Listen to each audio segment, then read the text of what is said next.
పశ్చిమాసియాలో యుద్ధం కారణంగా దేశంలో గ్యాస్ కొరత ఏర్పడింది. ఫలితంగా చిరు వ్యాపారులు, హాస్టల్స్, రెస్టారెంట్ల నిర్వాహకులు కట్టెల పొయ్యి మీద వంటలు చేస్తున్న పరిస్థితి నెలకొంది. దీంతో కట్టెలకు డిమాండ్ పెరిగింది. మరి గ్రేటర్ పరిధిలో కావలసినంత వంట చెరకు సిద్ధంగా ఉందా?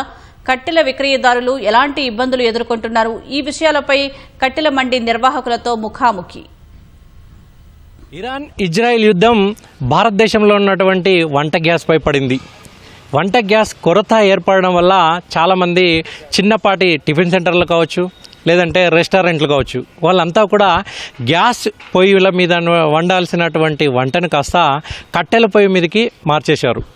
ఈ ఇబ్బందులు చాలా వరకు ఎదురవుతున్నాయని వాళ్ళు అంటున్నారు. మరి మనతో పాటు కట్టెల మండి నిర్వాహకులు ఉన్నారు. వాళ్ళని అడదాం ఈ కట్టెల పొయ్యిలకు సంబంధించినటువంటి కట్టెల పరిస్థితి ఎట్లా ఉంది వాళ్ళని అడదాం. సార్, గోపికృష్ణ గారు, ఈ గ్రేటర్ హైదరాబాద్లో ముఖ్యంగా ఎన్ని కట్టెల మండీలు ఉంటాయి, ఎన్ని సామిల్లు ఉంటాయి? సార్, అప్రాక్సిమేట్గా ఒక 200 సామిల్స్ ఉంటాయి. ఒక 150 డిపో ఓనర్స్ ఉంటారు. డిపో ఓనర్స్ అంటే ఈ ఫర్నిచర్ మ్యానుఫ్యాక్చరింగ్ కానీ, రెడీమేడ్ సైజ్ మ్యానుఫ్యాక్చరింగ్ కానీ చేసేవాళ్ళు ఉంటారు.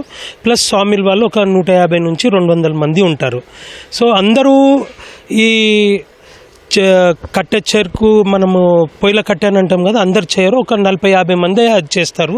బాకీ వేరే వాళ్ళంతా టీ కుడ్ అది చేస్తారు. కానీ ఇప్పటికీ ఒక 50 మంది వరకు అయితే ఈ వంటల కట్టెలు కానీ, రా కట్టె కానీ ఇది కోస్తుంటాం అన్నమాట. ఈ గ్రేటర్ పరిధిలో ముఖ్యంగా ఇంతకు ముందు ప్రతిరోజు ఎన్ని క్వింటాల కట్టెను మీరు వంట చెరుకుగా అందించేవాళ్ళు? అయితే ఇప్పుడు ప్రస్తుతం అది ఎంతవరకు పెరిగిందని మీరు అనుకుంటున్నారు? సార్, ఇప్పుడు ఆన్ అండ్ యావరేజ్ రెగ్యులర్గా ఒక్కొక్క సామిలు ఒక 200 కిలోలు కానీ 150 నుంచి 200 కిలోల దాకా మేము సప్లై చేస్తుంటాం అన్నమాట. హోటల్స్కి కానీ, మన టిఫిన్ సెంటర్స్కి కానీ, మెస్సెస్కి కానీ అట్లా సప్లై చేస్తుంటాం. ఇప్పుడు ఈ 1 వీక్ నుంచి ఈ 200 పోయి ఒక 300-350 వరకు కొంచెం డిమాండ్ వచ్చిందండి. అయినా కూడా మేము వాళ్ళకి నో అనుకుంటా ఇస్తూనే ఉన్నాము. మీరు చెప్పండి శ్రీనివాసరావు గారు, ఈ గ్రేటర్ హైదరాబాద్లో ముఖ్యంగా టిఫిన్ సెంటర్ల వాళ్ళు కావచ్చు, రెస్టారెంట్ల నిర్వాహకులు కావచ్చు, ఈ కట్టెల గురించి మీ దగ్గరికి ఎంతమంది వస్తున్నారు? అసలు ఈ 1 వీక్ నుంచి అయితే చాలామంది వస్తున్నారు. వాళ్ళ బాధ చెప్తున్నారు, మాకు గ్యాస్ దొరకలేదు, మీరు కట్టేస్తే చాలా మంచిగా ఉంటుందండి, రేట్ ఎంత అంటే అంత ఇస్తామని అంటారు. కానీ మేము రేట్ అనేది తీసుకుంటలేము, ఎందుకంటే ఈ టెంపరవరీ ఫేజ్ ఇది. దాని గురించి మా దగ్గర ఎంతైతే అవైలబుల్ ఉందో ఇస్తూనే ఉన్నాం మేము వాళ్ళకు, నో అనకుండా. దాంతో దే ఆర్ ఫీలింగ్ హ్యాపీ.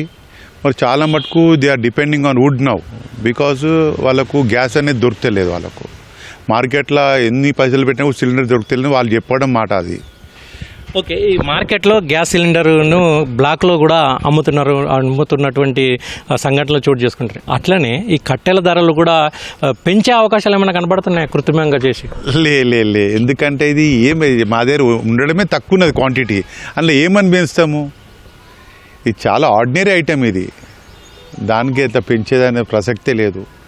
ఏదో పెంచితే ఒక రూపాయి అట్లా ఏమైనా పెంచి తీసుకుంటూ ఉండొచ్చు, కానీ మా దగ్గర అయితే అది కూడా లేదు.